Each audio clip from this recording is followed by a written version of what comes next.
Hello everyone welcome back to my channel जय जगन्नाथ। तो आज घरे बहुत सारा पणस थिला भाई नहीं की आसला दीटा मु नहीं की आसली दीटा। तो कौन करी भाविली शर्मा सर कहले से पणस चिप्स खाइबे। तो तापर भाविली गोटे रील रे एमती देखी स्क्रोल करुका जो पणस चंपारण रेसिपी। तो भाविली एक्सपेरिमेंट करा जाओ। तो चलतु देखा मु केमती बनी पणस चंपारण एंड भल भी बनी काफी आपण भी ट्राए करेंगे घरे। तो फर्स्ट पणस को काटिबा टिके कष्ट मु तेणु ताकू तेल हाथ काटी फिर भी से अठा चिपकी जाऊँ यार सबुआड़े।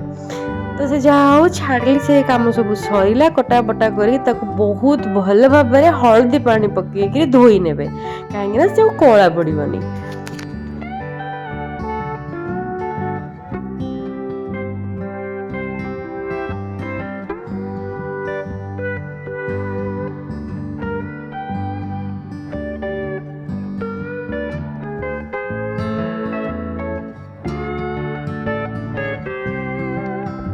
तो पणस को मुझे भल भाव हल्दी पानी धोई देकर काढ़ी नेली गोटे जगह को या मैरिनेट करने रेडी करवा।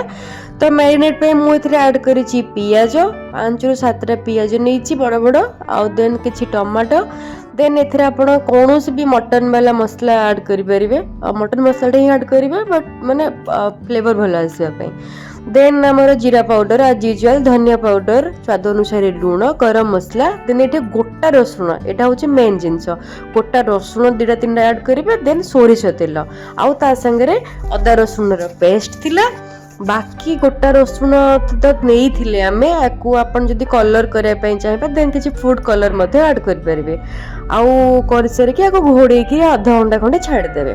तो एबे आधा घंटा हो गलानी मुझे प्रेसर रे नहीं किसी सोरिष तेल देन किसी गोटा मसला तापर जीरा फुटन कर सारा मैरिनेट करके रखी पणस सबको मुझे ऐड करनेली ऐड कर सारा भल भाव तेल रे मिक्स कर नबा।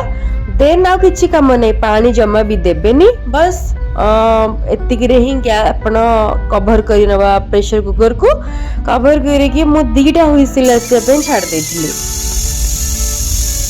तो बस ये 2टा हुइसिल आसी सारा आउ सब गैस गला प्रेशर मुझे काढ़ी थी एंड परफेक्ट बनी थिला आउ टेस्ट भी बहुत बढ़िया थिला। भाई घरे समस्ते बहुत माने खुशी होते हाँ भल बनी बोली एंड मो एक्सपेरिमेंट बोधे काम देता आपड़ भी ट्राए करूँ आ मत जन आप चंपारण केमती। Thank you for watching guys bye bye.